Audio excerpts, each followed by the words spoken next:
¿Vos hiciste algo? Muy buenas tardes, muy buenas noches, gusto saludarlos a todos. Gracias por su asistencia, por su presencia. Estamos muy contentos de Reconstrucción Forense Especializada y Universidad Harman por este evento que venimos trabajando mucho tiempo y en el cual hay muchísima expectativa. Vamos a hablar sobre los elementos probatorios legalmente incorporados del famoso caso Monzón. El famoso caso Monzón que ocurrió hace ya un poco más de 30 años y que hoy nos acompaña la abogada defensora de Carlos Monzón. Hola Patricia Pereyó, ¿cómo te va? Un gusto saludarte. ¿Me escuchás, Patricia? No sé si me escuchás. Vamos a ver, quiero chicos, díganme ustedes si me escuchan. ¿Me escuchás, Patricia? Está... Quiero ver, chicos, díganme si ustedes me escuchan. A ver. Me voy a llamar por teléfono.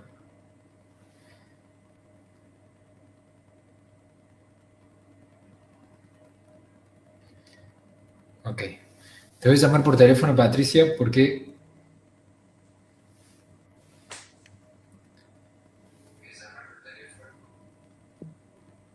Hola. Sí, ahí estoy hablando y estoy con buen audio, así que no sé, algo tocaste me parece con el micrófono. No, no toqué nada. Tengo en verde el audio y el video.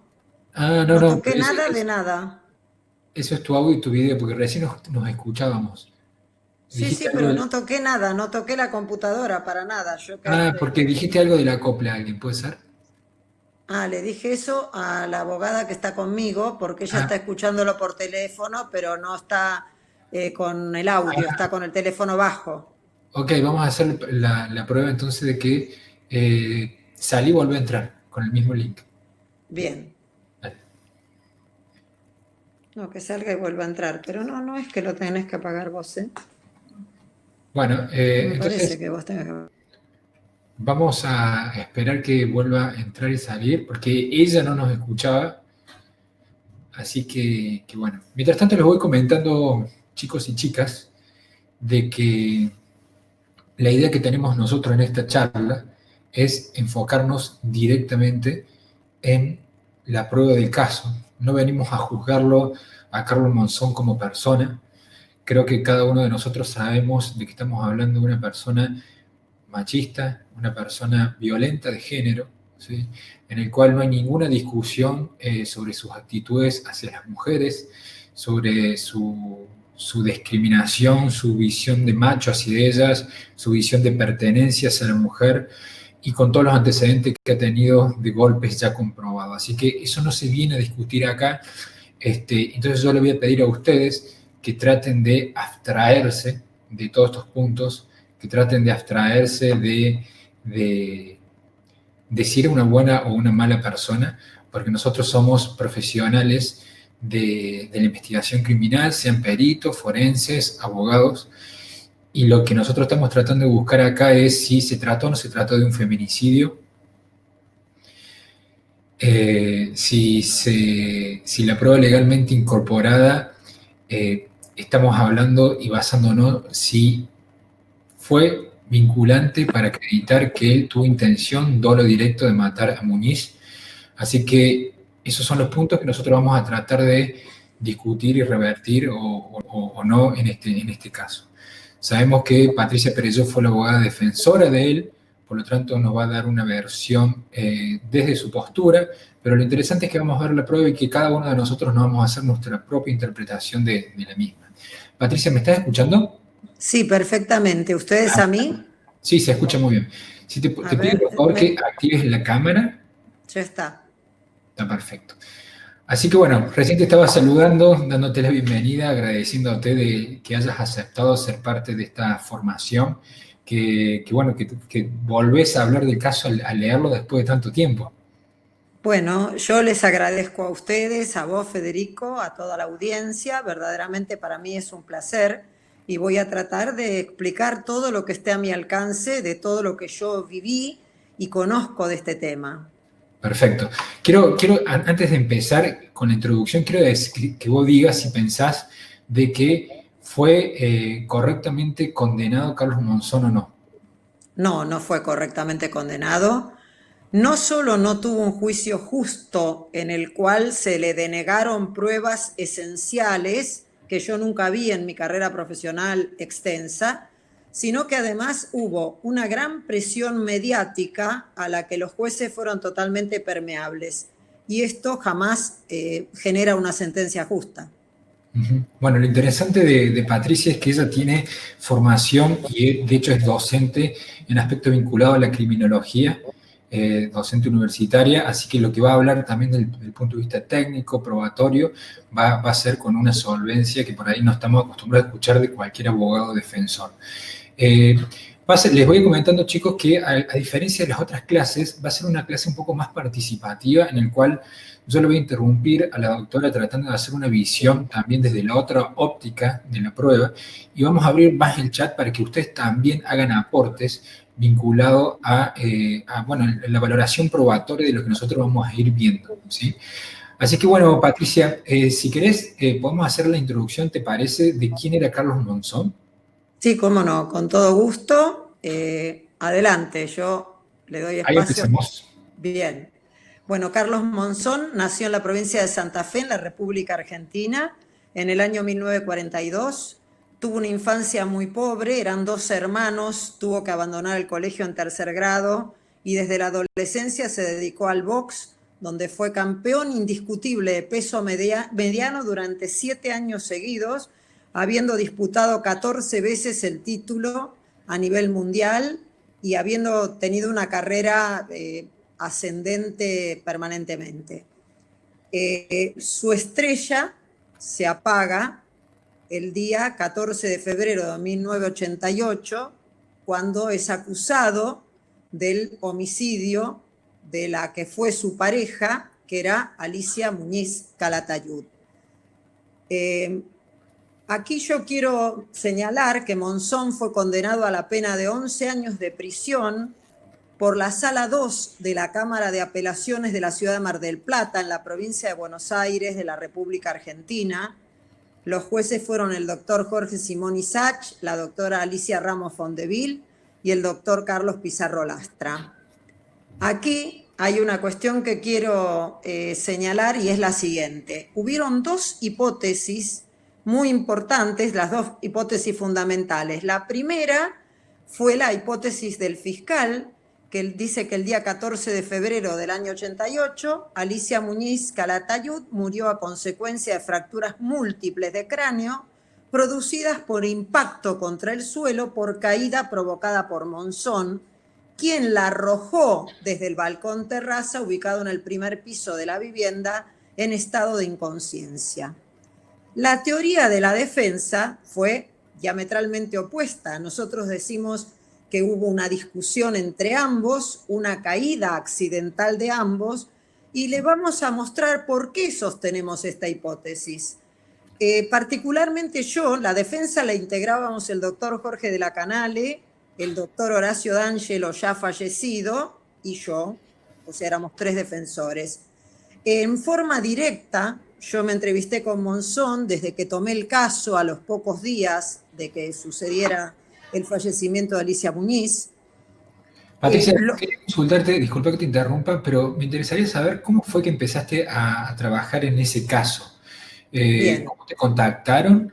El tema es así. Yo Sí. trabajaba hacía tiempo, hacía más de 10 años o 10 años como practicante en el estudio del doctor Jorge de la Canale. Había empezado cuando estudiaba en la facultad y quedé desde que me recibiera.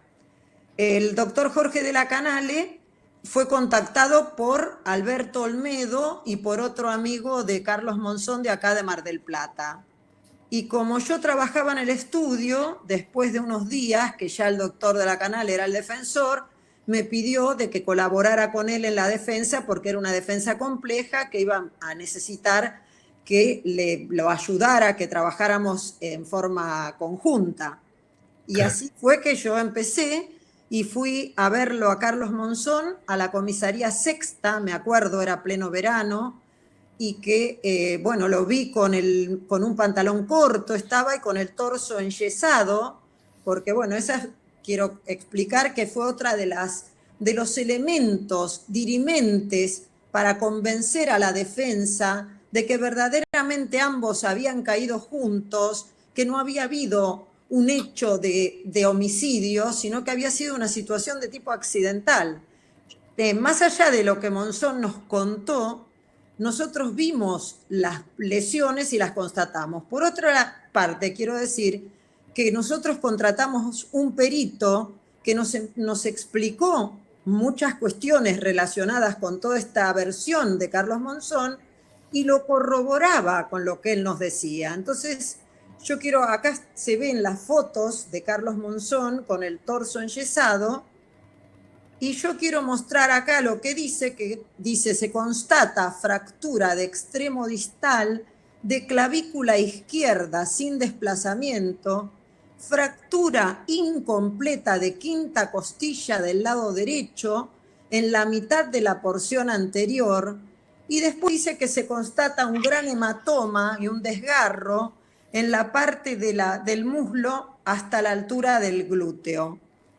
Estas lesiones que Carlos Monzón tenía, evidentemente mostraban que él también se había caído, sumado a otra prueba, porque la realidad es que Monzón y Galicia Muñiz caen a un patio interior de la casa, y la única forma de salir de ese patio interior era por el garage donde estaban durmiendo los caseros, y Monzón, para que le abrieran, tuvo que golpear y romper un vidrio para que los caseros le abrieran esa puerta y lo asistieran estando herido así. Patricia, disculpa que te interrumpa, pero quiero recordar un poco, a lo mejor se me pasó, esa postura acusatoria, ¿sí?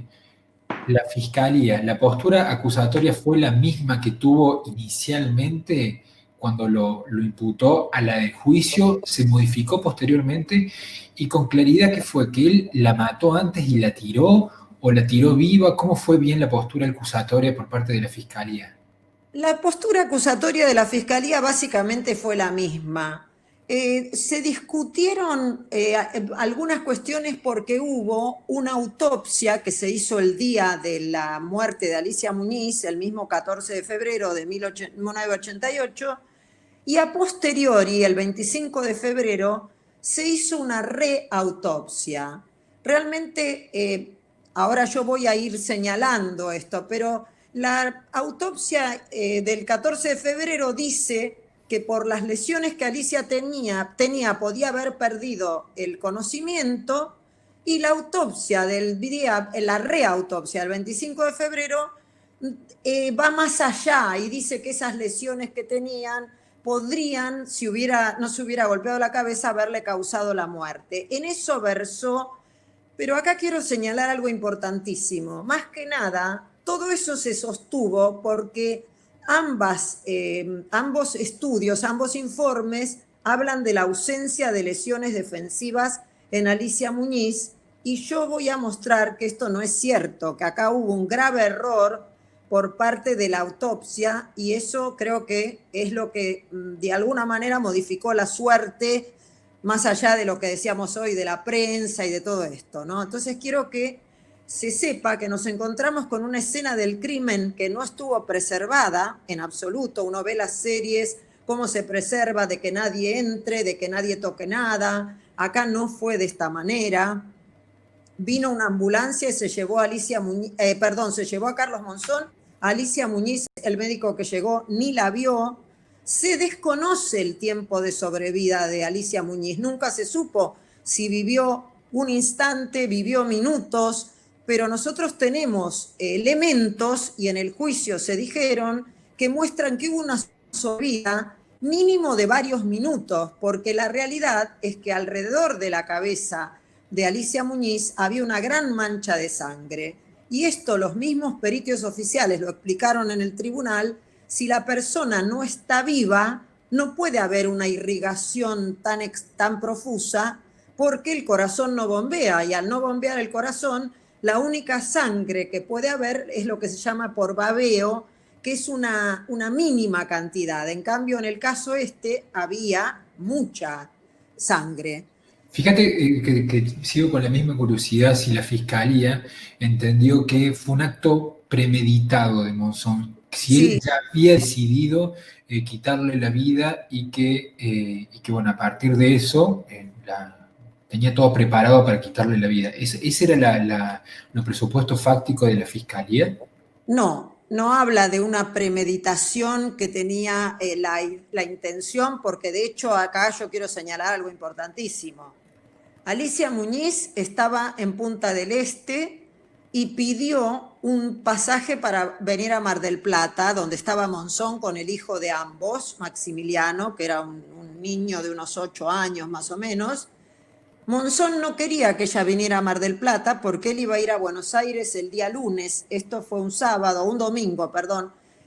Alicia vino el sábado a la tarde y el domingo falleció. Y Monzón el lunes iba a llevar al hijo a Buenos Aires y no quería que Alicia viniera acá. Ellos ya estaban separados hacía varios meses.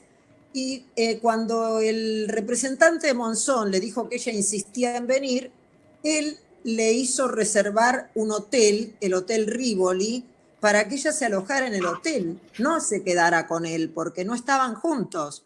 Entonces, no hubo ni premeditación, no hubo ningún tipo de ideación, ni mucho menos, y no nos permitieron desplegar todo el bagaje pericial que teníamos de cómo fue la secuencia de la caída, de que sí tenía Alicia Muñiz lesiones defensivas y que no hubo ningún acto premeditado, ni frío, ni mucho menos por parte de Monzón, porque Monzón, las heridas que tienen son compatibles con haber caído de cabeza, porque nadie que cae de pie se fractura la clavícula, ni se fractura una costilla.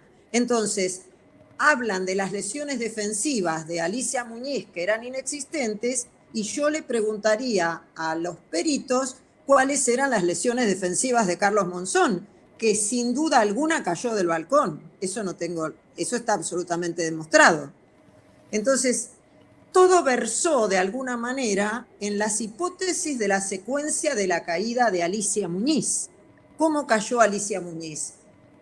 Eso es muy importante. La autopsia del 14 de febrero dice que primero golpeó la cabeza, después el antebrazo y el codo izquierdo y por último la rodilla.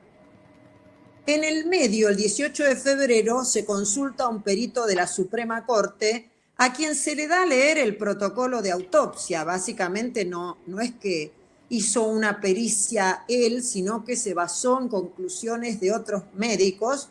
El doctor Brolese, quien dijo que había golpeado, una cosa bastante extraña a mi juicio, simultáneamente la cabeza y la rodilla con el cuerpo cóncavo hacia arriba. Yo después voy a mostrar, tengo un gráfico.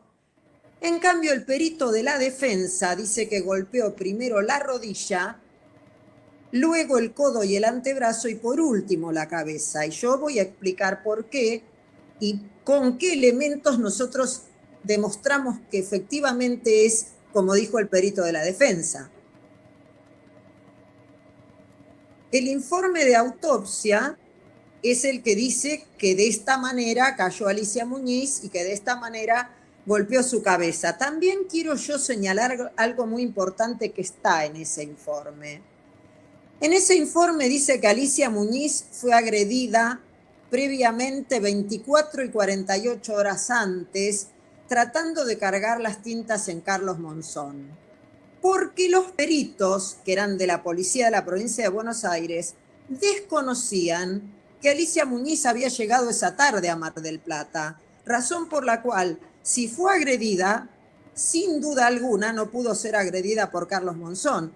Entonces, tenía algunas lesiones que ellos quisieron atribuir a Monzón, pero era imposible que Monzón las hubiese producido. Por eso digo yo que hubo toda una cosa como que ya Monzón de antemano, por su condición de boxeador, por su condición, digamos, social también, por su extracción, ya tenía una sospecha encima de él, más allá de los elementos de prueba. Esta es la forma en que el doctor Brolese dice que habría caído Alicia, con la rodilla y la cabeza. y la verdad es que nos parece una forma un poco, diría yo, como poco natural. En cambio, lo que dice el perito Barata, que es el perito que fue el único que le permitieron tener a la defensa durante todo el proceso, el único, dice que considerando la lesión de la rodilla, porque acá esto es muy importante que yo lo señale, la autopsia que se hizo el 14 de febrero se hizo con la mirada de los médicos nada más. Es decir, los médicos vieron la rótula fragmentada, pero no analizaron en profundidad qué otra lesión había. Y Alicia Muñiz tenía cortados los ligamentos cruzados de la rodilla que van por detrás de la rótula.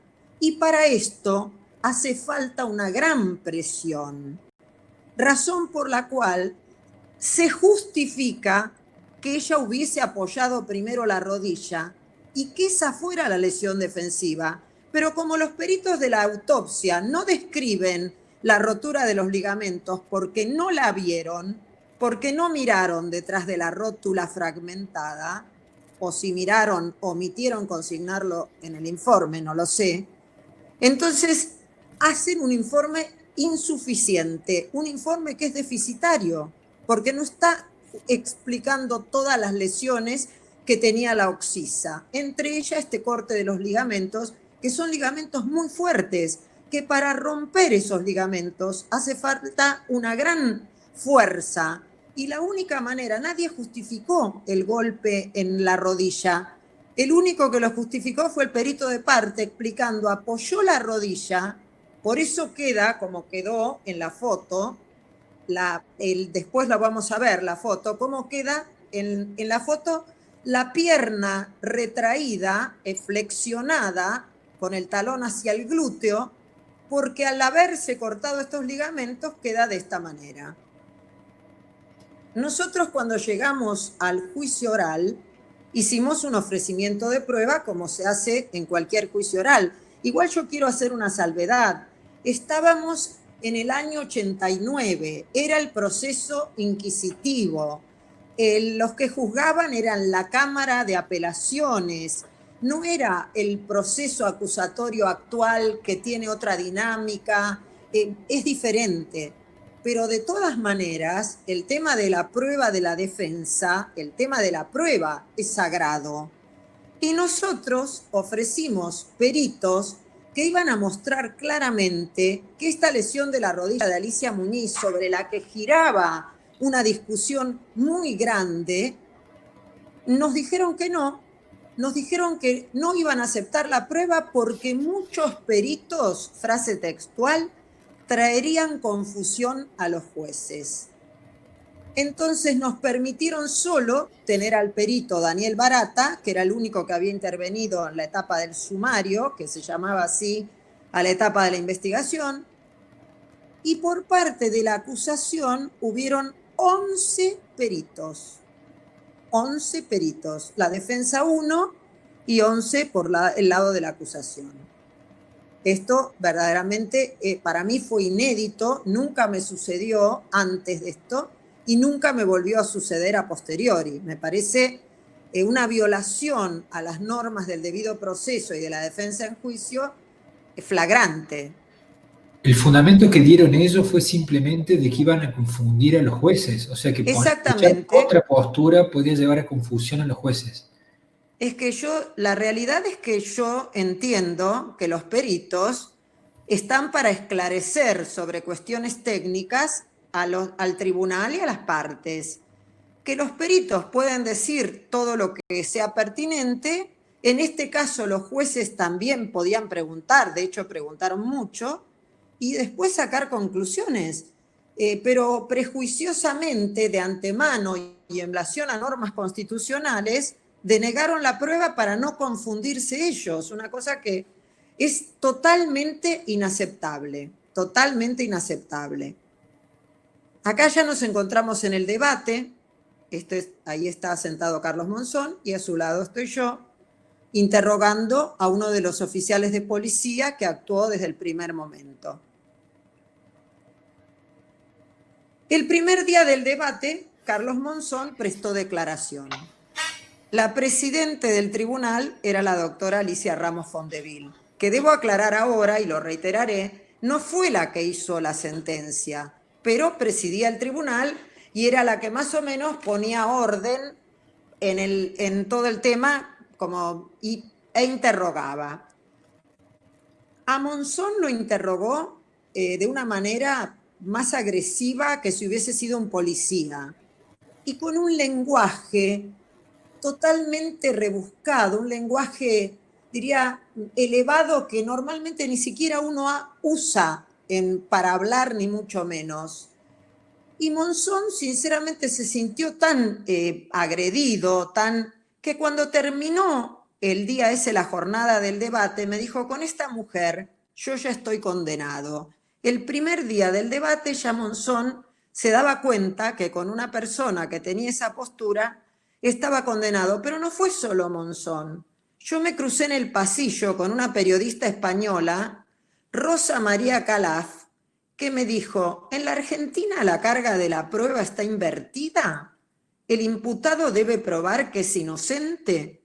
Porque también se dio cuenta, había un piso para los periodistas para que escucharan el debate, también se dio cuenta que de la manera en que Monzón había sido interrogado, era como que ya la suerte estaba echada, convengamos, hasta el propio Monzón se dio cuenta también. Nosotros en el debate sostuvimos la hipótesis del doctor Barata, es decir, en la parte médica, y que era además lo que nos había dicho Carlos Monzón y lo que era consecuente con las lesiones que se verificaban. La secuencia del impacto de Alicia Muñiz, rodilla, antebrazo y codo izquierdo, y por último la cabeza. Estamos hablando de una secuencia de décimas de segundo. No es golpeo la rodilla, al rato golpeo el antebrazo, no. Es toda una caída. Ustedes imagínense una caída de 3 metros y pico, es todo en fracciones de segundo. Y con Alicia Muñiz en estado de conciencia, porque nadie que esté inconsciente puede apoyar la rodilla. Y para que esa rodilla tuviera las lesiones que presentaba, tendría que haber sido apoyada, no había otra forma. Y ninguno de los peritos de la acusación pudo justificar otra forma de producción de la lesión en la rodilla. Decís que estaba consciente y el tema de las manos de la víctima, de Alicia Muñiz, ella en principio no tenía heridas en las manos. Bueno, Carlos Monzón tampoco las tenía. Y también, a ver, las lesiones defensivas no son necesariamente las manos, y menos si uno cae de una altura de casi 4 metros. Yo si me caigo de un escalón donde voy caminando, de un escalón de 20 o 30 centímetros, pongo las manos. Pero si caigo de 4 metros, trato de mantener el equilibrio con el cuerpo como puedo. Y si caigo abrazada o agarrada o cercana a otra persona, los movimientos de ambas personas se pueden anular recíprocamente. De hecho, Monzón golpeó con la parte anterior del tórax, razón por la cual es evidente, tampoco tenía lesiones en las manos. No Sí. Necesariamente las lesiones defensivas son en las manos. Uno de los puntos que estuvimos hablando cuando hacíamos la prueba con Patricia era justamente eso, ¿no? La fiscalía argumentando de que Carlos Monzón se habría tirado posteriormente para simular. Ahora, ¿cómo haces para tirarte y no buscar una posición que tenga un menor impacto al caerse, sea parado, sea de costado, sea con la pierna, sea con el glúteo, o poner las manos si uno realmente se va a fingir justamente esa caída? Ahora, largarse fingiendo y casi de cabeza, ¿sí? Es como fuerte y que te quiebre encima de la costilla, es decir, que no tenía el brazo apoyado a la costilla, sino que lo tenía que haber tenido un poco separado, hace como que sea realmente fuerte también para una postura defensiva. Sí, yo les digo que yo arriba de ese balcón estuve y creo que nadie se tira de cabeza así fríamente como dicen que se tiró Monzón. Realmente yo creo que si una persona se quiere tirar para simular algo, cosa que además con la mentalidad de Monzón lo veo absolutamente inverosímil, se hubiese tirado de pie, se hubiese fracturado los tobillos, se hubiese fracturado las rodillas, pero no se hubiera tirado de cabeza porque es absolutamente, uno trata de preservar la cabeza de ¿Qué alguna altura manera. había, Patricia? Pregunta ¿Eh? Felipe Álvarez pregunta qué altura había. 3,70 m creo que era alto el balcón, sinceramente era alto. Ajá. ¿A qué te referís cuando dijiste más siendo Monzón, como la cabeza de Monzón? ¿Qué te imaginabas vos? Que no sé a qué te referís. No, yo lo que quiero decir es que Monzón era una persona, como lo definió el doctor D'Angelo, simple y rudo. Se hicieron pericias psicológicas que mostraban que era una persona incapaz de fabulación, que tenía un pensamiento como si yo te dijera liso y llano. Era una persona que él decía las cosas así como venían. Contá la historia que me contaste vía WhatsApp en los audios que nos mandamos durante toda la semana, cuando le preguntó a la jueza si, qué efecto le producía el champán. Claro, él dijo, me daba ganas, le dijo, el champán lo ponía agresivo, él dijo, no, me daban ganas de hacer el amor.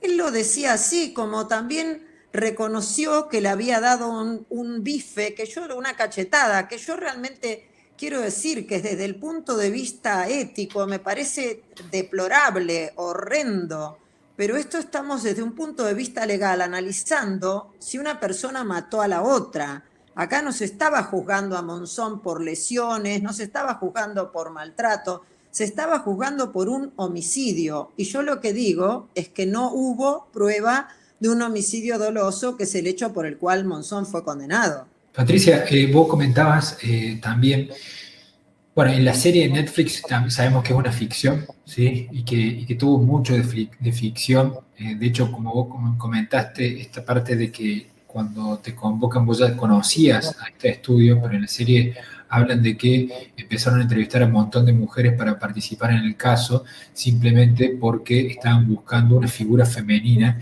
para dejar de lado esta corriente feminista que estaba atacando a Monzón.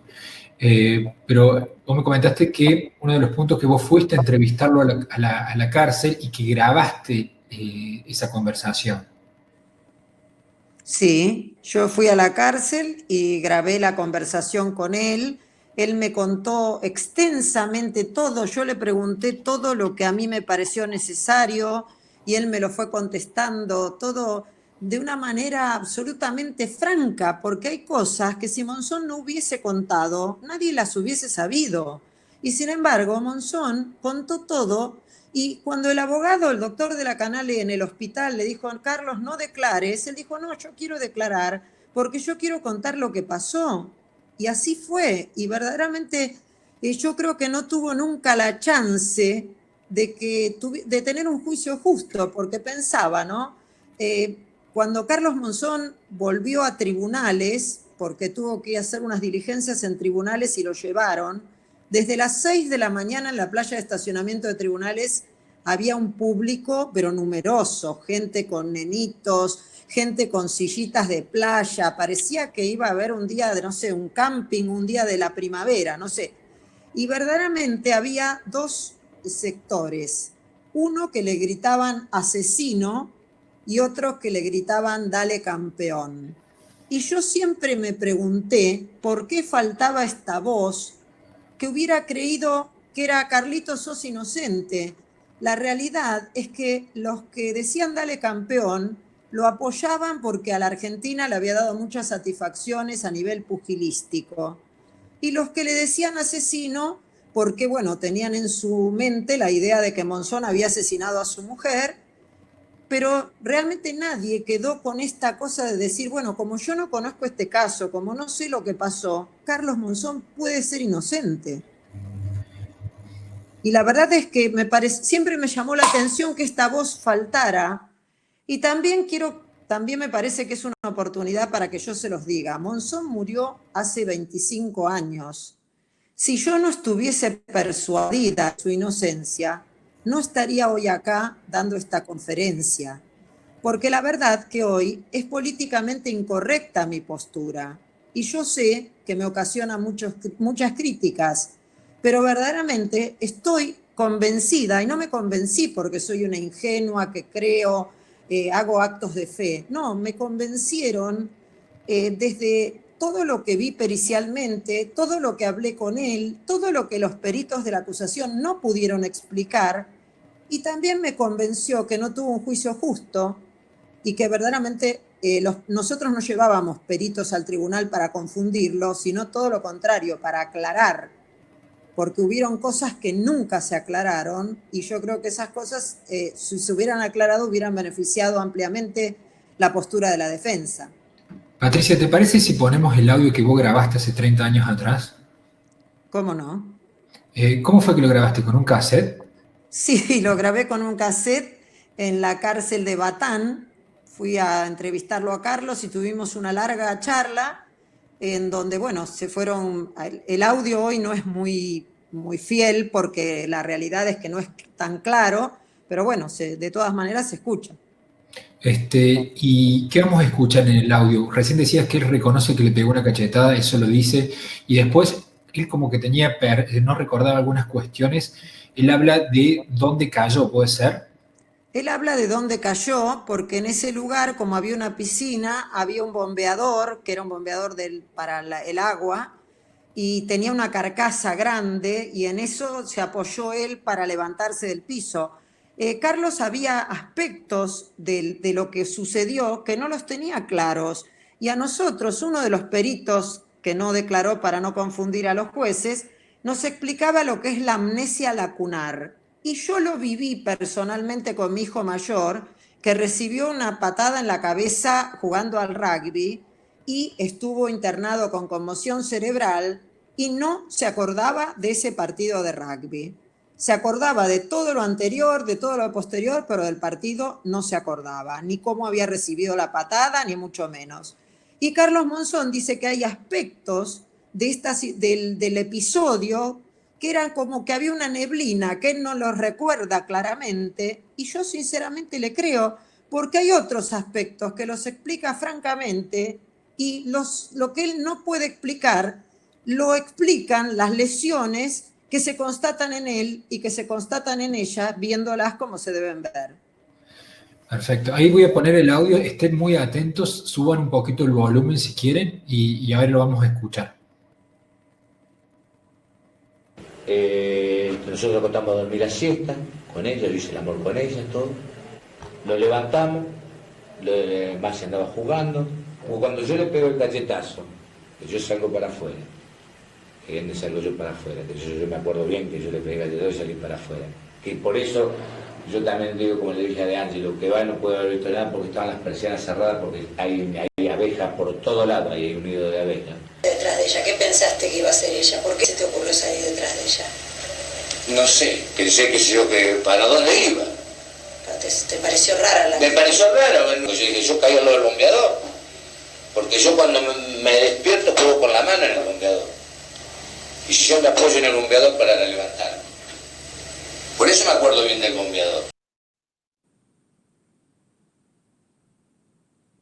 Ahí volvemos. Uno de los puntos que aprovecho para preguntarte, cuando vos lo escuchabas, ¿sí?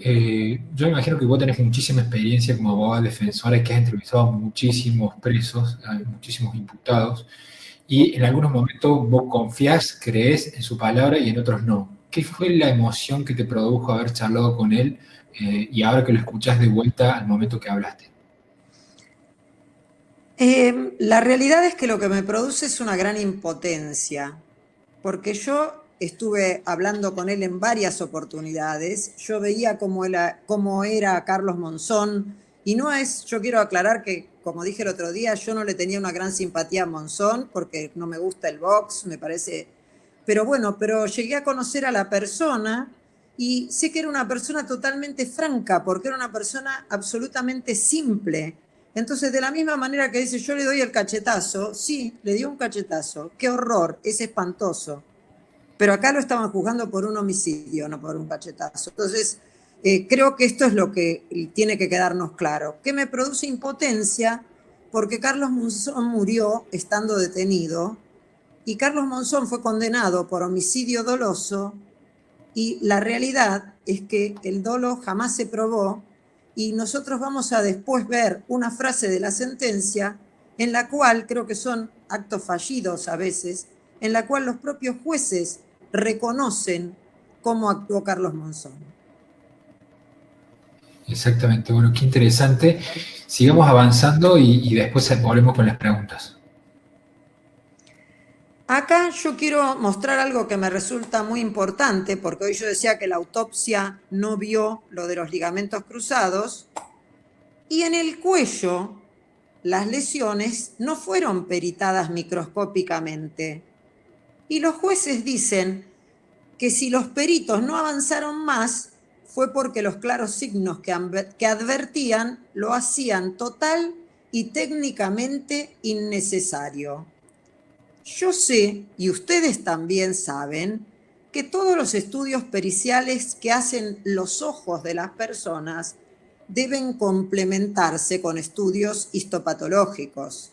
La realidad es que el ojo humano tiene una capacidad de visión que es limitada y siempre en una autopsia es imprescindible que se hagan estudios complementarios, razón por la cual la autopsia habla de unas lesiones que no puede profundizar porque no hicieron ningún estudio complementario y los jueces dicen, si no avanzaron más, fue porque los claros signos que advierte el ojo son engañosos y son insuficientes.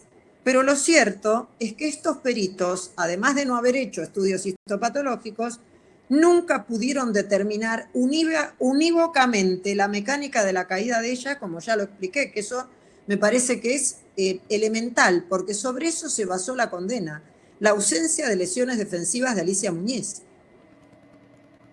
Conjeturaron que Monzón había arrojado el cuerpo inerte por esto de la ausencia de lesiones defensivas de Alicia Muñiz.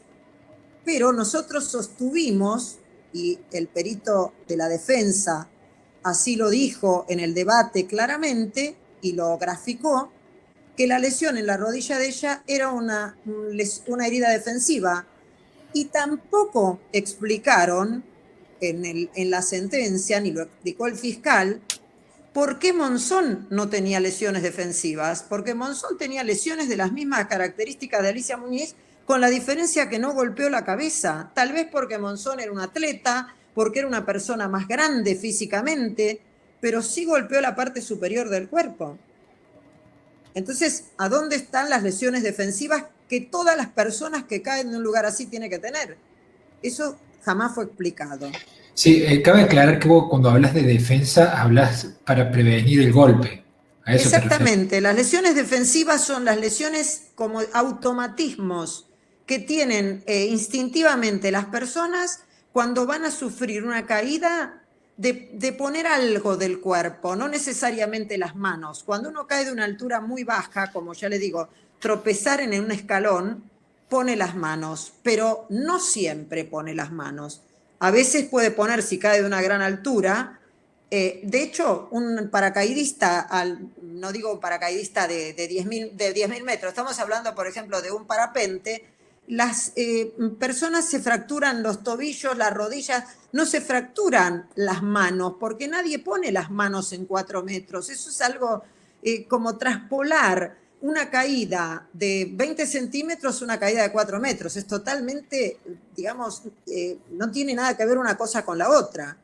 Acá está la foto clara que revela dos cosas que me parecen fundamentales. Una, el apoyo de la rodilla, en el cual al cortar los ligamentos cruzados que van por detrás de la rótula, que es un hueso grande, duro, resistente, queda flexionada hacia el glúteo. Y la otra es el tema de las manchas de sangre, la gran mancha de sangre que habla de la sobrevida de Alicia Muñiz. Pero quiero decir que la lesión en la rodilla lo que muestra no solo es que es defensiva, sino que Alicia Muñiz estaba consciente. No estaba ni inconsciente, ni desvanecida, ni mucho menos. Eso creo que son los ejes sobre los que giraron todo este juicio, porque este juicio se dirimió por conclusiones periciales, por estos 11 peritos de la acusación y este único perito de la defensa que hizo lo que pudo hacer, pero al que le faltaron todos los complementos que nosotros ofrecimos y que nos negaron. De todas maneras, la lesión de la rodilla, que fue voluntaria, que fue un acto volitivo, que fue una lesión defensiva, no lo pudieron contrarrestar los peritos de la acusación. Y las manchas de sangre que indican su sobrevida tampoco se pudo contrarrestar y eso quedó graficado. El tema del estudio de alcohol y drogas en la sangre de víctima y victimario, ¿se hizo? ¿Cuáles fueron los resultados? Sí, se hizo. Ella no tenía alcohol, drogas no tenía ninguno de los dos. Monzón no consumía drogas, sí consumía alcohol. Era un nivel, no estaba alcoholizado en un grado de inconsciencia, pero había tomado bastante alcohol. Yo no recuerdo exactamente y no encontré, después de tanto tiempo, no encontré los resultados, pero sí, y es más, la sentencia habla del alcohol y él cuenta que en distintos, que tomaron champán, por eso la jueza le preguntó qué le causaba, pero bueno, tomó bastante. Ya digo, estaba en un grado de alcoholización medio, pongámosle. Exactamente. ¿Y se hizo estudios sobre las posibilidades de que ellos hayan caído como abrazados? Los hicimos nosotros, por eso le digo que eso también lo que nosotros hablamos con los peritos que íbamos a ofrecer, incluso un doctor en física, para el tema de la caída de los cuerpos, nosotros habíamos consultado a un doctor en física, no un médico también, porque él hablaba de que la caída de dos cuerpos interactuando genera la anulación de ciertos mecanismos defensivos, por ejemplo, mecanismos con los brazos, por decirlo, ¿no? O sea que sí, se habló de eso y de hecho, de que cayeron los dos juntos, no hay ninguna duda. Esas lesiones de Monzón, no hay duda de que se hicieron de la caída del balcón. Eso, pero es algo que ni siquiera se pone en discusión. Yo te pregunto eso, Patricia, porque la verdad que es un caso ideal para hacer una reconstrucción virtual.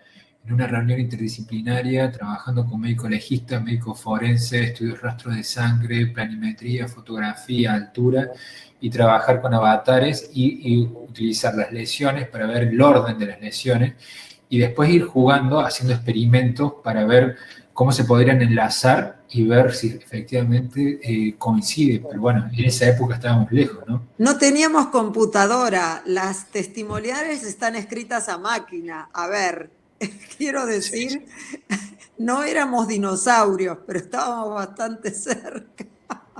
Sí. Lamentablemente, yo ahora reveo y digo, todo esto estaba escrito a máquina, que es una cosa que, bueno, claro, hoy en día se hubiera podido hacer mucho, si nos lo hubiera permitido el tribunal, vamos a empezar por ahí. Nosotros tuvimos la inquietud de contactar a un perito en física para el tema de la caída de los cuerpos, pero verdaderamente, bueno, hubiese sido interesante que se lo hubiese escuchado como para que explicara qué era lo que había determinado a partir de sus estudios, ¿no? Exactamente. Pero bueno, acá yo digo, explico más detalladamente el tema de la ruptura de los ligamentos cruzados de la rodilla, que la autopsia no los describe, que recién se verifican en la reautopsia. Por lo tanto, el doctor Brolese, que fue un perito oficial que hizo un informe, tuvo a la vista solo el de autopsia, en el cual no sabía que los ligamentos cruzados estaban cortados, o sea que también fue insuficiente su pericia. Entonces, el único que considera esto como una cuestión relevante fue el perito de la defensa. Discúlpame ahí que te interrumpa porque no me quiero olvidar en las consultas que hicieron los chicos en el chat. El tema del músculo del cuello que desapareció de Alicia Muñiz, ¿eso se verificó en la reautopsia? Bueno, por eso digo a veces que las reautopsias, que en realidad son, a ver, la buena práctica de forense indica que las reautopsias solo traen mayor confusión. Se hizo una causa porque, bueno, el abogado de la familia Muñiz litigaba por los medios. En el expediente no presentaba nada, pero en los medios hizo un proceso paralelo, algo que fue vergonzoso. Vergonzoso, porque uno puede dar una versión, pero no mentir descaradamente. La realidad es que en la reautopsia se dijo que no estaba el esternocleidomastoideo, un músculo importante que está en la zona del cuello. Se hizo una causa en la cual decían que la defensa con un médico amigo se habían robado el músculo, no se sabe bien para qué.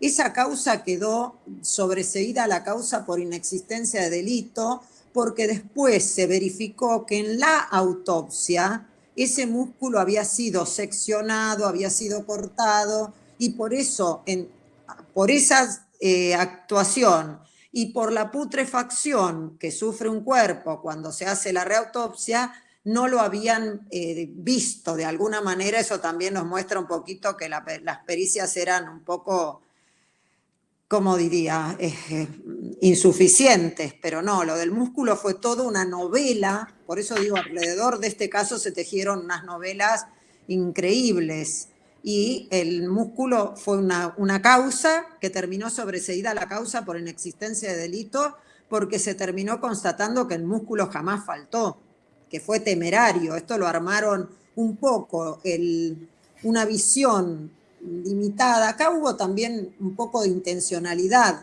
por parte de los peritos, había peritos de parte, peritos del particular damnificado.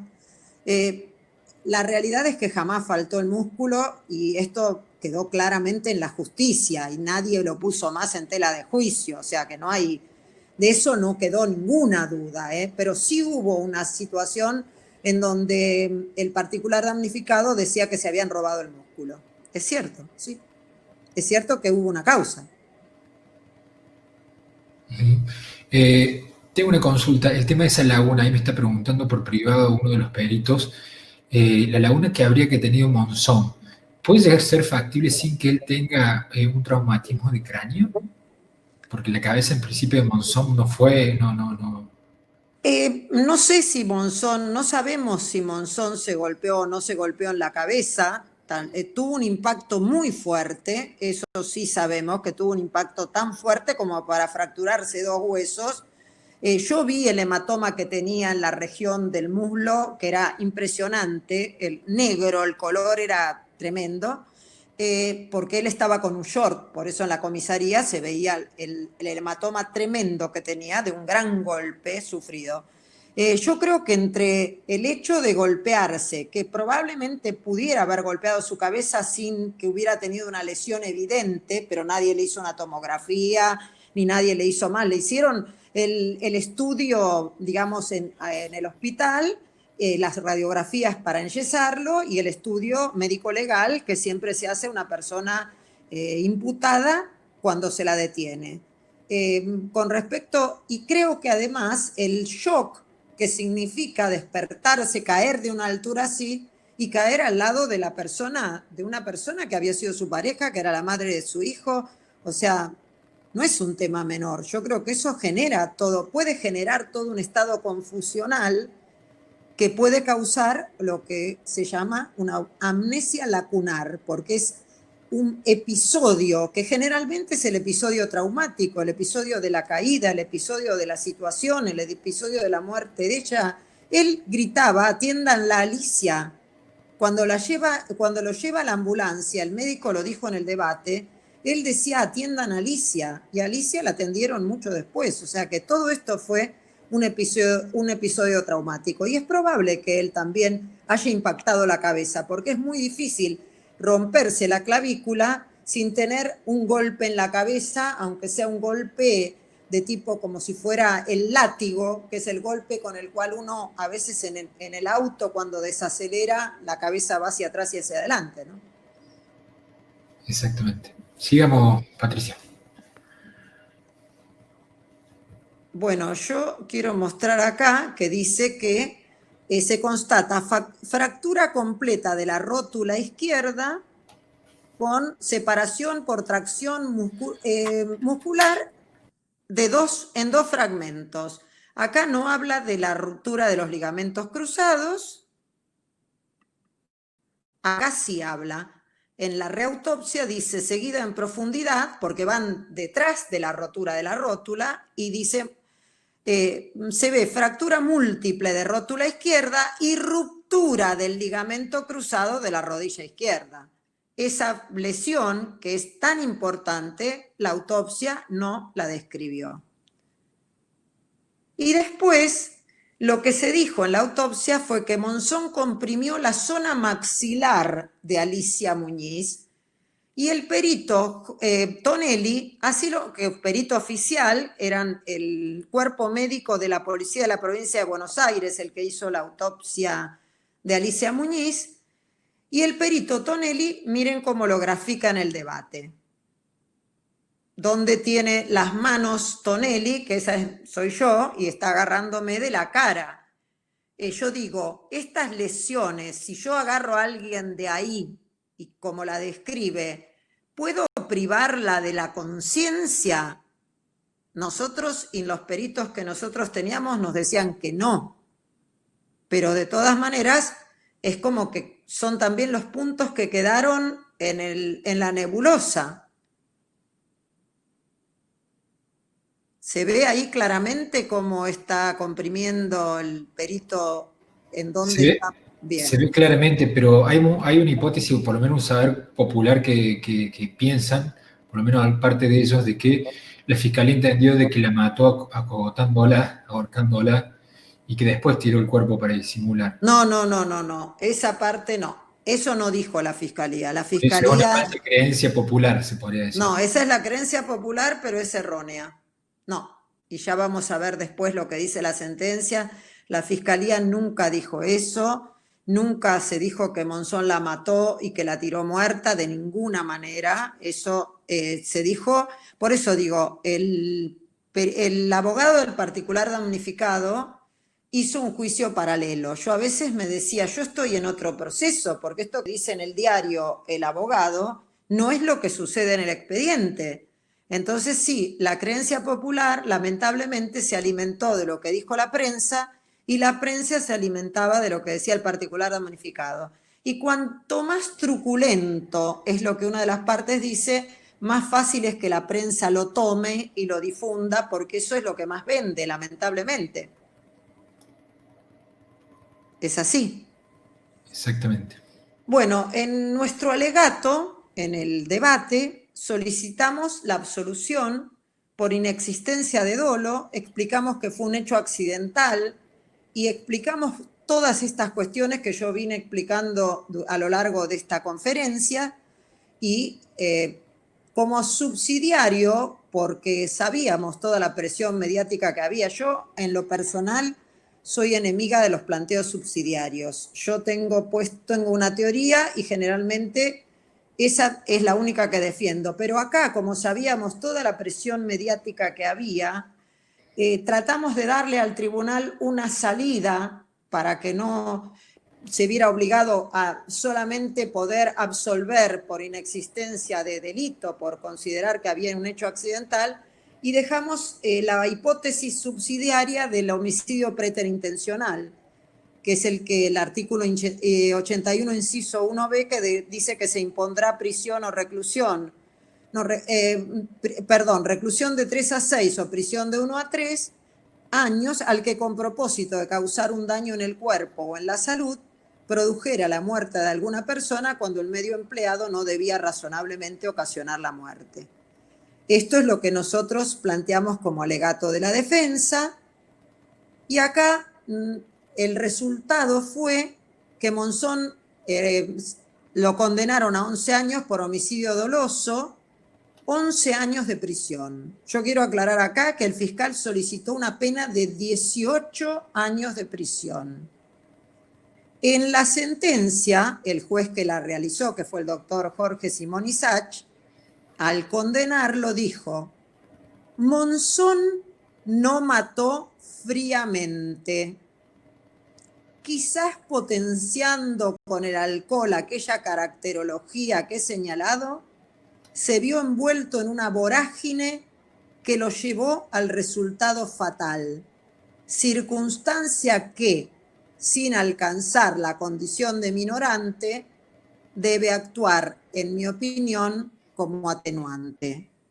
A juicio de esta defensa, mi modesto parecer no es, esta afirmación está descartando el dolo homicida. Monzón no mató fríamente, se vio envuelto en una vorágine.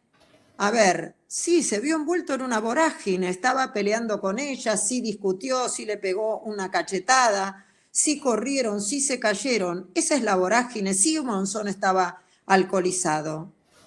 Esto creo que es la vorágine, pero yo creo que hicieron una solución ecléctica, o intentaron una solución ecléctica, que fue, al pedido de fiscal de 18 años, rebajar a 11 años, son 7 años, es mucho lo que bajaron de la pena, y consideraron estas circunstancias para, sin animarse a absolver o a condenar por homicidio preterintencional. Pero yo creo que esta frase como que traiciona la condena, porque de alguna manera, si yo pienso esto, no puedo aplicar el homicidio doloso, porque me parece que son como dos cuestiones que se contraponen. Fíjate que te quiero consultar, a ver qué opinás vos del monto de la pena. Si a vos te parece equilibrado por un lado, y por otro lado, ¿por qué es tan reducido en relación a lo que pidió la Fiscalía? Yo creo que trataron, por eso creo que trataron de hacer, que ellos no estaban convencidos de que fuera un homicidio, pero estaban muy presionados. En el piso de abajo de la sala donde estábamos haciendo el debate, estaba lleno de periodistas de todo el mundo. Esto no fue un juicio, fue el juicio más grande que tuvo la ciudad de Mar del Plata y probablemente que tenga en toda su historia. Entonces creo que por más que ellos hubiesen querido sustraerse a esta opinión pública, no lo lograron. O sea, fueron humanos, no fueron héroes, que era lo que se necesitaba, gente valiente que hubiera podido decir, no, voy a hacer lo que la prueba me dice, no lo que me dice la opinión pública. Entonces creo que también sabían que era injusto condenarlo a 18 años de prisión, entonces hicieron una solución ecléctica, porque si verdaderamente la desmayó, la tiró, después se tiró para simular, no es para condenarlo a 11 años de prisión, era para condenarlo a los 18 que el fiscal pidió. Estamos hablando de los famosos fallos salomónicos. Sí, que justamente lo que son es que, en definitiva, no, esto de quedar bien con Dios y con el diablo es complejo, es como que no quedo bien con nadie. O sea, tengo que hacer lo que la prueba me dice, lo que mi conciencia me dice. Yo le dije a Florencia Raggi, en la entrevista que tuve con ella, cuando ella me dijo, ¿y cómo soportás las críticas? Le dije, mira, ¿sabés qué? Mi único juez es mi almohada. Y realmente mi único juez es mi almohada. Y yo creo que, es decir, la tranquilidad de conciencia con la que uno se va a dormir cuando se acuesta en su cama y a la noche está solo con uno mismo. Y yo creo que los jueces tendrían que tener como único juez su almohada, no lo que dice la prensa, lo que dice doña Rosa, no. Lo que dice la prueba y lo que le dice su conciencia que tienen que hacer. Pero a veces, lamentablemente, no es así. Yo quiero señalar que nosotros recurrimos a posteriori la sentencia. Esta foto que yo mostré acá fue la del día de la sentencia. Realmente fue un clima muy, muy triste, muy tenso. Nosotros sabíamos que era algo muy injusto, pero bueno, no era, digamos, que no nos sorprendió, lamentablemente no. Nosotros recurrimos ante la Corte, al Suprema Corte de la provincia y pedimos la nulidad del debate y la sentencia por no permitírsela a la defensa la prueba esencial. En la Corte Provincial, 3 jueces se pronunciaron a favor de esta nulidad. No logramos en ese momento un fallo que revirtiera la condena, pero logramos que 3 jueces dijeran que teníamos razón, y en la Corte de la Nación, cuando fuimos por recurso extraordinario federal, 2 jueces se pronunciaron también en favor de la nulidad, porque consideraban que nuestro denuncia de la violación de las reglas del debido proceso y de la defensa en juicio eran válidas, y verdaderamente lo eran. El juez Isach en su fallo dice: antes de comenzar el tratamiento de esta cuestión, quiero decir que es cierto que desde que ocurriera el hecho que tratamos, y tal como lo señala la defensa, han existido presiones bajo la forma concreta de la opinión pública y de los medios de comunicación que se manifestaron una y otros a favor y en contra de lo acusado. Las que, es dable decirlo, se fueron atemperando a medida que el tiempo transcurría. De cualquier modo, y aún reconociendo solo en este aspecto las características inéditas del caso, todo ello obviamente no ha logrado conmover a este tribunal ni desapartarlo, después aclara entre paréntesis, apartarlo, de su único objetivo, la aplicación justa de la ley. Tenga la defensa la tranquilidad de que se ha superado el peligro advertido por Bentham de aceptar lo notorio como verdadero, es decir, el de tener por cierto, sin necesidad de prueba, el hecho reputado como conocido por todos.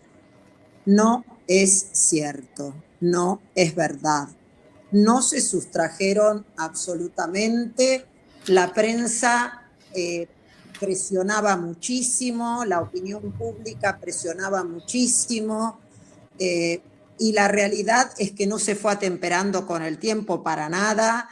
Tribunales era un hervidero, todas las mañanas me acuerdo que se pasaba por radio la audiencia del debate, razón por la cual esto verdaderamente creo que es una gran expresión de deseo por parte del doctor Isach, una persona a la que yo respeto mucho, pero lo cierto es que no es verdad. Lamentablemente creo que es lo que les hubiera gustado poder hacer, pero no lo hicieron. Es lo que les hubiese, es lo que debía ser y no lo que fue. ¿Cuál fue tu respuesta cuando la jefa de prensa esa española te dijo si en Argentina estaba invertida la carga de la prueba? Que es una mujer... Que en este juicio yo veía que era así. Yo recuerdo, ahora cuando hablemos de la doctora Ramos Fondeville, que merece un párrafo aparte porque verdaderamente ha hecho en los últimos tiempos, después de 30 años, declaraciones temerarias, verdaderamente algo que me parece completamente fuera de lugar, y que a confesión de parte relevo de prueba, porque ella está reconociendo por qué colaboró en la condena de Monzón. En realidad ella no fue la que hizo el voto, lo hizo el doctor Isach, por eso también se viste con ropas ajenas.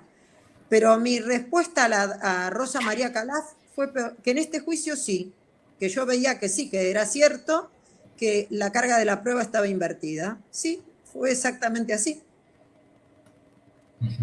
Aquí la doctora Ramos Fondeville, que fue la presidenta del tribunal, dice que la jueza del caso Monzón, 30 años después, solo las mujeres salvamos a las mujeres. La realidad es que ella no salvó a nadie, la realidad es que ella al reconocer esto está violando la garantía de imparcialidad que debió haber tenido en otro momento. Ella dice en algún momento que sospechaba por las características del hecho y la violencia en el que vivían. Sabía que Monzón había ejercido violencia sobre otras mujeres, incluso mujeres muy conocidas, que por eso no había creído en la versión de Monzón, que la muerte se había producido por un accidente. La realidad es que esto es derecho penal de autor, no de acto, y el derecho penal argentino prohíbe el derecho penal de autor. A Carlos Monzón se lo juzgaba por un acto, no por toda su vida. Yo digo, más allá del juicio ético, que yo lo tengo y todos lo podemos tener, acá era un juicio legal, y yo creo que la doctora Ramos Fondeville, a 30 años de derecho, haga este reconocimiento, me exime a mí de acreditar absolutamente nada respecto a la imparcialidad. Pero quiero señalar algunas cosas. El voto lo hizo el doctor Isach, ella se arroga haber salvado a las mujeres, no salvó a nadie, pero bueno. Su rol en el debate fue inquisitivo y no solo maltrató a Monzón. Los testigos muchos de ellos, el casero, su esposa, eran personas de una condición sociocultural muy, digamos, básica. Y la jueza le preguntaba de una manera que verdaderamente era ininteligible, ya sea para Monzón como para los testigos. Le preguntó al casero si las libaciones eran copiosas, es decir, si tomaban mucho alcohol. Y el casero la miró y dijo, no sé, a mí me trataban bien. O sea, no entendió nada. Las libaciones eran copiosas. ¿Quién usa ese lenguaje para hacerse comprender por un testigo que probablemente, no sé, tuviera la primaria? Yo creo que uno tiene que, como juez, ponerse a la altura de las circunstancias y no tratar de lucirse con un lenguaje absolutamente incomprensible para los testigos. Pero bueno, lo cierto, como conclusión, es que el doctor D'Angelo dijo que Monzón era un hombre simple y rudo.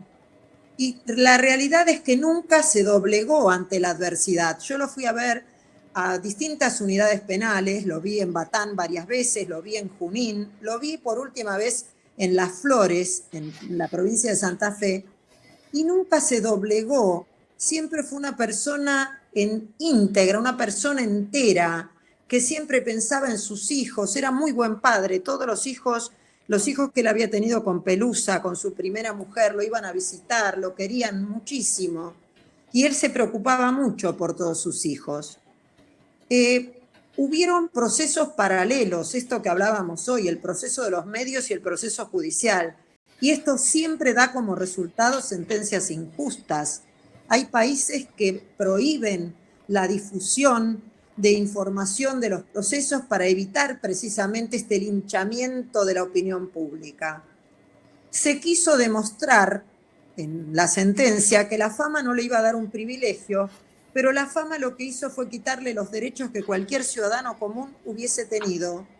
Y creo que acá es algo muy importante que todos debemos tener en cuenta los que actuamos en este juicio. La doctora Ramos, yo, todos los demás. Si tuvimos una trascendencia, que efectivamente la tuvimos, por algo estoy yo hoy acá en esta conferencia, por algo he estado en la televisión de todos los lugares del mundo. Yo he estado caminando por Bolonia y he visto un libro de Monzón en italiano presentado en la librería y supe que el día anterior habían ido 2 periodistas a presentarlo y hojeé el libro y figuraba como defensora y mi trabajo y todo eso. Tenemos que saber claramente que toda esa trascendencia no fue propia, fue el reflejo de la fama que tenía Carlos Monzón. Es decir, yo puedo tener hoy mi trascendencia profesional porque tengo largos años en una ciudad como Mar del Plata, pero en ese momento, si yo trascendí y trascendí en forma internacional, fue gracias a que Monzón era Monzón y el que tenía trascendencia era él. Y la jueza, si hoy puede dar una conferencia, es por lo mismo, no por alguna actitud propia. Y eso me parece que es importante tenerlo en cuenta para no creérsela, para saber claramente dónde llegan los límites de uno. Monzón falleció el 8 de enero del año 1995. El año anterior, en diciembre, se sancionó en la ley 24390, que se llamó la ley del 2x1. Es decir, por cada 2 días de prisión preventiva se sumaba un día más. Entonces, nosotros pedimos un nuevo cómputo y el beneficio de la libertad condicional en el mes de diciembre del año 1994, que fue denegada por esta misma Cámara que lo había condenado. Monzón murió estando preso en enero del 95, cuando volvía a la cárcel de una salida transitoria que le otorgaban para ir a un club a entrenar boxeadores jóvenes. En marzo de ese mismo año que Monzón murió, es decir, en marzo de 1995, la misma Cámara que en diciembre le negó la libertad comenzó a aplicar el 2x1 a otros detenidos, concediéndoles la libertad. Pero Monzón murió detenido. Con esto, yo creo que la disertación que a mí me corresponde está concluida. Buenísimo, Patricia. Agradecerte mucho, pero antes de dejarte ir, queremos hacer algunas consultas, algunas preguntas vinculadas a la temática. Fueron muchas las preguntas, nunca tuvimos tanto tiempo el chat abierto, ¿sí? Discúlpeme que por ahí lo cierro, porque quiero que hagamos foco en la charla del profesor, entonces lo tengo que cerrar momentáneamente, pero bueno, la verdad que fue más de lo que estamos acostumbrados. Tuvimos el chat abierto y bueno, hubo de todo tipo de opinión, te voy contando, desde bueno, haciendo foco en la prueba de la fiscalía, haciendo foco en la prueba de la defensa, muchos felicitándote, otros hablando de la violencia de género, y bueno, son distintos temas que uno puede abordar desde las distintas ópticas también. Yo te quería consultar, porque la declaración de Monzón en sí no fue del todo clara, como vos decías, por el hecho de que no recordaba algunos extractos, ¿no? Entonces, algo decía por momentos, a lo mejor después se contradecía, la verdad que no sé, pero yo quería preguntarte a vos, ¿qué crees vos que pasó en base a lo que escuchaste de Monzón y en base a la prueba que se analizó legalmente en el juicio? ¿Cómo fue ese momento previo a la caída y cómo terminó siendo la caída? ¿Qué crees vos? Ellos llegaron en un taxi y el taxista prestó declaración y dice que la actuación de ellos era totalmente normal, la conducta de ellos era totalmente normal, que no había ninguna discusión, nada por el estilo.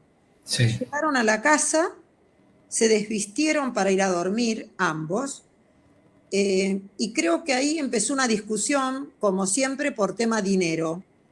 Alicia reclamaba más dinero, él decía que ella gastaba mucho, bueno, cuestiones de la pareja o, bueno, en ese momento de la expareja, porque ya no lo eran. Pero bueno, creo que es cierto que él le pegó una cachetada, como dice, creo que ella corrió, creo que se manotearon en el balcón y que se cayeron ambos. En un momento él dice que ella lo quemó con un cigarrillo, ¿puede ser o algo así? No.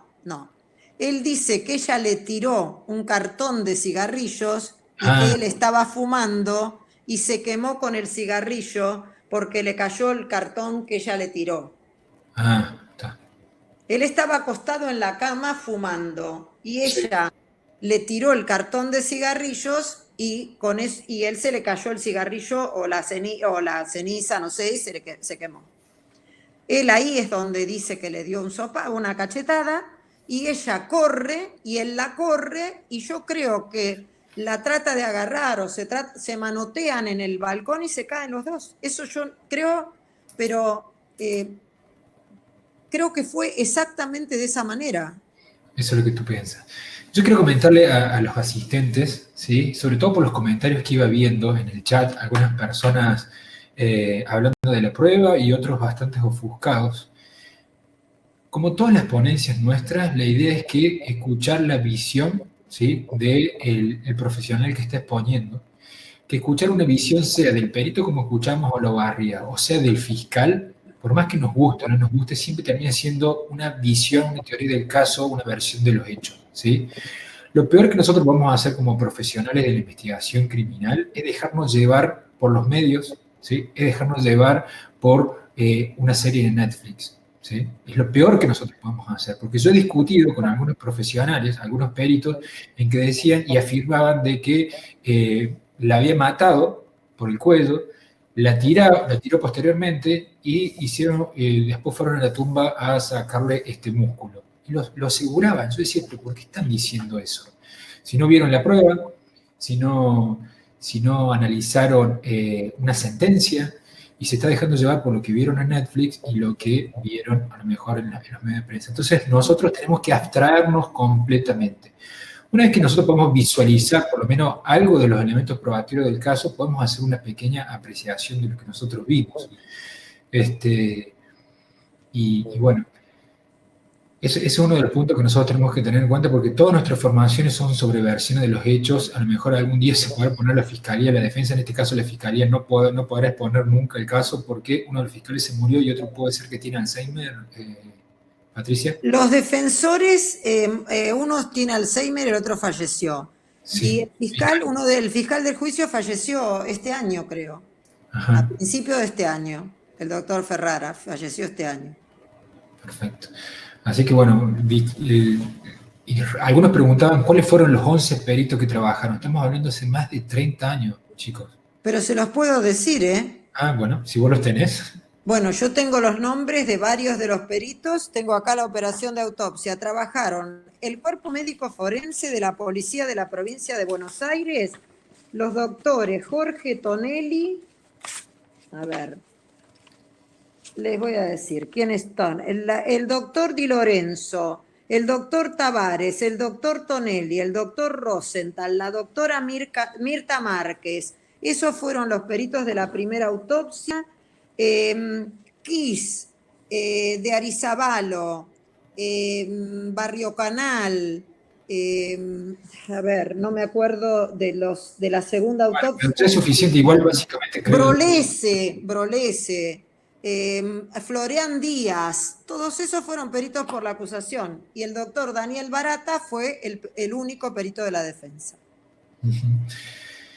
La pregunta mía es, ¿qué nivel de impotencia sentías cuando vos escuchabas que la jueza le preguntaba una pregunta que estaría prohibida desde el punto de vista legal, es decir, que sea indicativa? Por ejemplo, ¿el alcohol lo pone violento? Por un lado eso.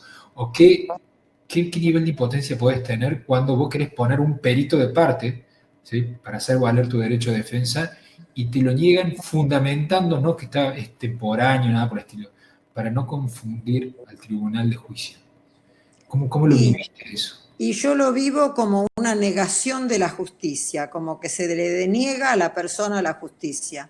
Porque la realidad es que los jueces tienen que escuchar a todo. Claro, yo no estaba presentando una medium o alguien que tira el tarot, no, estábamos presentando peritos que hubiesen ilustrado al tribunal. Después el tribunal tenía la capacidad para decidir, pero ya tenían la sentencia hecha, en su cabeza ya la tenían hecha y no querían que los pudieran descolocar de esa postura. Esta es la realidad y eso es lo que la gente tiene que comprender. Independientemente, esto no es un partido de fútbol.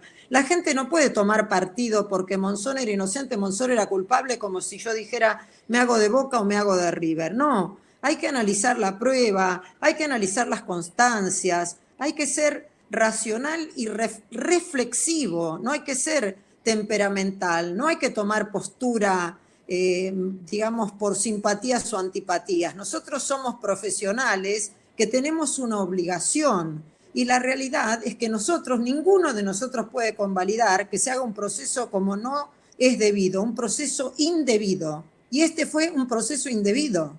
Sí, yo creo que ninguno de los que está acá estaría de acuerdo en que se violente las garantías de un debido proceso. Creo que ninguno de los que está acá, sea perito o abogado, estaría de acuerdo en eso.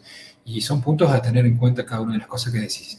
Antes de terminar, ya te quiero hacer la última pregunta, pero quiero comentarle a los asistentes que ya saben que aquellos que tengan los 2 certificados de investigación fiscal van a obtener la certificación gratuita. Tienen que hacer clic ahí o, bueno, si ya no lo hicieron, pueden también hacer en las consultas que tienen en el correo. Ese es el primer punto. Aquellos que quieran adquirir la certificación, ¿sí? La certificación va a salir $10 convertible en moneda local. Hacen clic directamente allí y van a poder abonar este diploma certificado. Uno de los puntos que tenemos que decir en claro también es que ahora vamos a activar la posibilidad de que puedan participar en la masterclass del día viernes sobre la perfilación de pedófilos y pederastas que va a exponer Laura Quiñones. Va a ser una clase realmente muy interesante a partir de la casuística que va a ser este próximo viernes a las 17 horas. Ahora en un ratito le vamos a dar el link de inscripción. Entonces, la última pregunta, y ya abriendo el chat también como despidiéndonos, yo quería consultarte es, ¿qué fue lo que te dejó esta causa, no? Porque obviamente que ha sido probablemente el juicio más grande que has estado y eras muy joven en ese momento. ¿Qué fue lo que te dejó? O sea, ¿qué marca te dejó en lo personal y en lo profesional? Me dejó una enseñanza sobre los prejuicios, porque yo tenía prejuicios contra Carlos Monzón. Yo tenía prejuicios. Verdaderamente he dicho para mí misma cosas muy feas de Carlos Monzón antes de todo esto. Y cuando hablé con él muchas veces y lo vi como era una persona simple y ruda, conocí su vida, es como que quité esos prejuicios y pude escuchar y pude reflexionar sobre lo que me decía desde un punto de vista diferente. Me dejó una gran impotencia con respecto a todo esto que decía, ¿no? Saber que la suerte estaba echada y que era muy poco lo que nosotros podíamos hacer para evitarlo, pese a que yo me formé un montón en medicina legal porque interrogué a los peritos y tenía que saber no solo lo que yo preguntaba, sino lo que ellos me podían responder, que es, ahí está la cuestión sobre la cual uno tiene que tener un conocimiento. Y me dejó también como digamos ligada a la figura de Monzón, entonces me dejó una gran antipatía por parte de muchas mujeres, básicamente, pero que algo importante que te digo, Fede, y lo voy a repetir hasta el cansancio: mi juez es mi almohada, mi conciencia está totalmente tranquila y lamento mucho que a veces las personas no entiendan que si uno defiende a ultranza, como yo defiendo después de 30 años, después de 25 que Monzón murió, sigo teniendo esta postura, es porque estoy absolutamente persuadida de que las cosas fueran así. Porque ¿qué beneficio tendría yo en seguir defendiendo esto si verdaderamente no estuviera convencida? Lo estoy y me convencí a partir de elementos concretos y reales, y no de comentarios ni de cuestiones emocionales, sino de cuestiones racionales. Yo te tengo que felicitar, Patricia, por lo valiente. Yo creo que la palabra es esa, porque no solo que pusiste todo tu empeño en tu trabajo en ese momento, sino que dejaste bien claro tu posición, y a lo mejor otra persona hubiera preferido quedarse callado, como hacen muchas personas, y vos dejaste bien claro tu posición desde el comienzo hasta el día de hoy, y que creo que incluso te sacaste hasta como una especie de mochila poder transmitirlo así de una manera tan masiva, que en un momento fuimos 1.400 personas conectadas, de decir, de poder mostrar evidencia que por ahí en los medios periodísticos vos no lo podés hacer, y lo hiciste ahora. Así que felicitarte por eso. Y te cuento algo. En la previa, cuando estábamos organizando esto, a mi gente, a mi equipo, a las personas que estaban contactando conmigo y las que me ayudaron a armar esta charla, que llevó mucho tiempo, yo le decía: mirá que Patricia, yo siento como que tiene una energía muy especial, que tiene una forma de transmitir las cosas con mucha vehemencia, y que se la nota realmente con una autoridad, simplemente con el diálogo que vos tenés, con los audios que nos mandábamos. Así que yo me esperaba una clase así, en la cual vos ibas a transmitir con mucha seguridad tu postura, y creo que es gratificante para aquellos que hacen pericias de control, para aquellos que son abogados litigantes, ver esa posición también, y con esa valentía, como yo te decía recién. Bueno, yo te lo agradezco mucho. Sí, a veces hay que tener, porque verdaderamente uno sufre crítica, sufre muchas cosas que son injustas, pero bueno, creo que toda la audiencia esto lo tiene que tener en cuenta. No nos dejemos llevar por los prejuicios, seamos reflexivos. Yo te agradezco, Federico, inmensamente la invitación, le agradezco al público realmente muchísimo, y nada, esperemos volver a encontrarnos. Bueno, gracias. Muchísimas gracias. Ahí te despido, dame un segundito más, que le quiero comentar a los chicos esto, de que aquellos que quieran sumarse a la masterclass del día viernes, que también es gratuita, hacen clic ahí y directamente pueden registrarse. También comentarle que la doctora nos dio la sentencia, así que junto con la grabación, que ustedes también la tienen gratuita, la van a tener gratuita de por vida, y la sentencia la vamos a poner todo en el mismo lugar. Aquellos que me siguen en Instagram, síganme ahí, que ahí voy a publicar en el momento que esté lista la sentencia, para que puedan. Mi Instagram es baufederico, y la verdad que es muy gratificante. Yo te voy a contar algo, Patricia.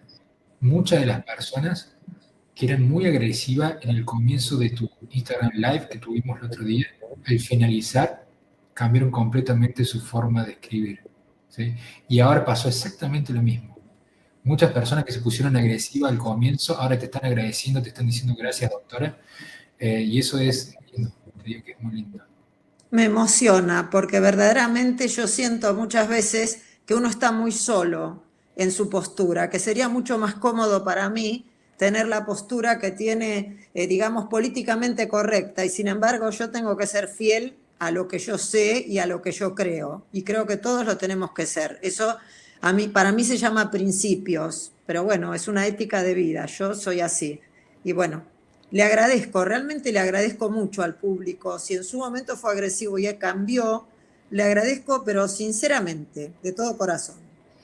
Bueno, gracias por aceptar, gracias por estar, espero seguir en contacto de alguna manera contigo y saber que puedes contar conmigo para lo que necesites. Cómo no, igualmente. Gracias. Gracias, Patricia. Gracias, chicos. Nos vemos el viernes que viene. Adiós. Chau, chau. Adiós.